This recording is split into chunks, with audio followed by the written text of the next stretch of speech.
You decide to start exercising, but your low iron levels simply won't let you.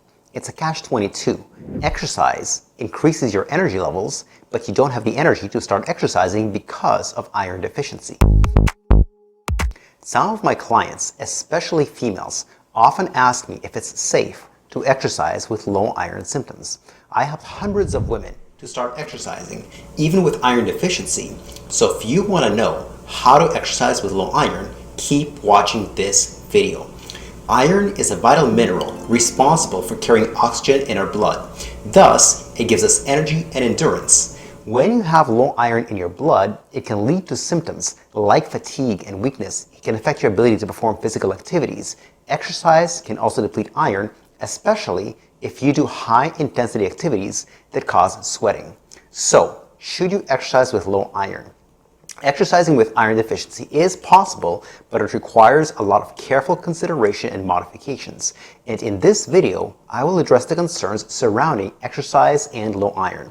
I'll provide practical guidelines on whether and how you should exercise. But before we dive into the exercise aspect, let me quickly introduce myself.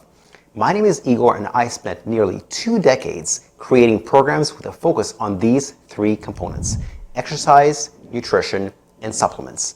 Each aspect plays a significant role in maintaining optimal health and vitality. Now let's get started and learn how to exercise if you have low iron.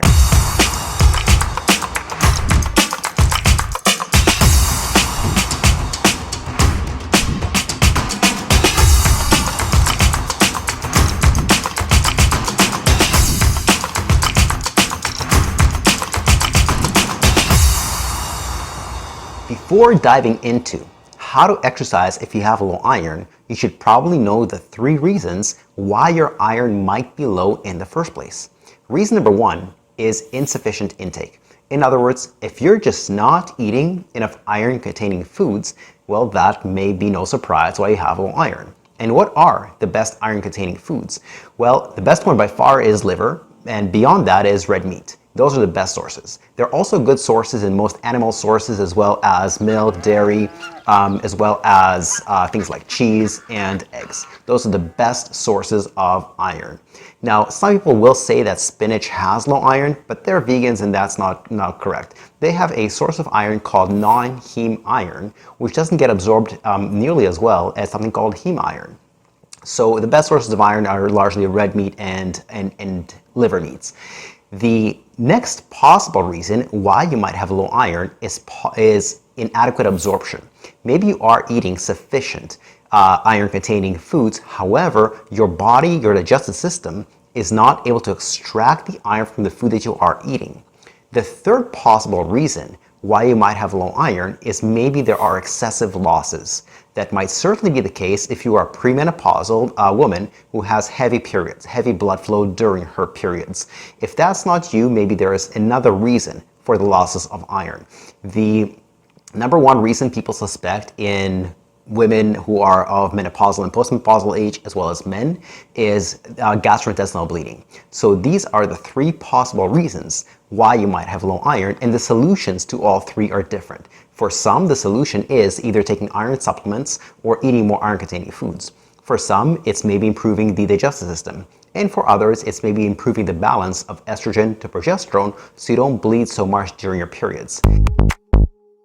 Now let's talk about the 3 most common treatments for low iron. Number 1, and this is the most obvious, if you're just not eating enough iron-containing foods, the solution is simple. Eat more iron-containing foods, which we discussed earlier what they are. Treatment number 2 that is very common is iron supplements. Maybe you don't want to eat more iron-containing foods. Maybe for whatever reason, ethical, religious, whatever, you're not eating red meat and so on, so you can take iron supplements. That's another possible solution. Women often find that the most common form of iron, called ferrous fumarate, is constipating. One non-constipating source of iron is called iron glycinate or iron bisglycinate. A, it has a higher absorption, and B, it doesn't have the same effects on your gastrointestinal system. And the third possible treatment to low iron is if it's extremely low, if your ferritin level is like 6, 4, or even lower, then doctors will often recommend an injection to get your iron levels as high as possible, as fast as possible.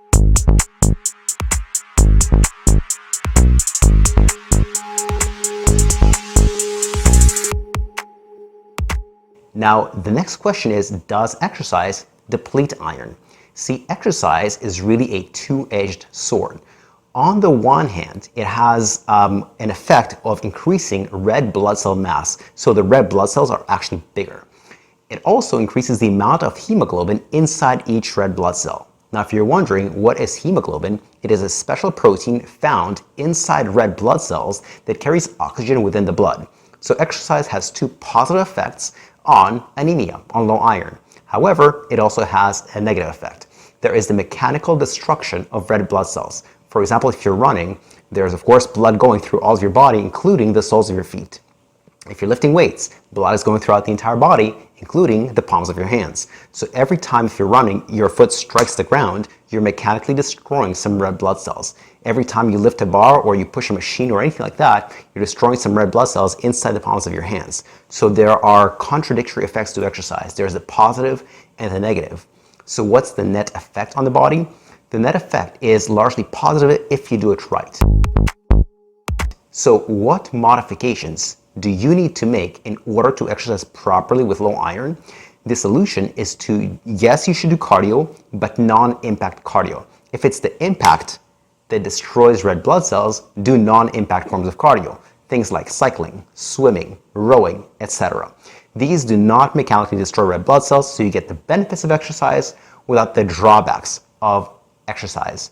So in the end, can everyone with low iron benefit from exercise? The answer is almost exclusively yes, because if you just make these modifications, you should be able to exercise even with low iron and improve your energy levels and your iron status.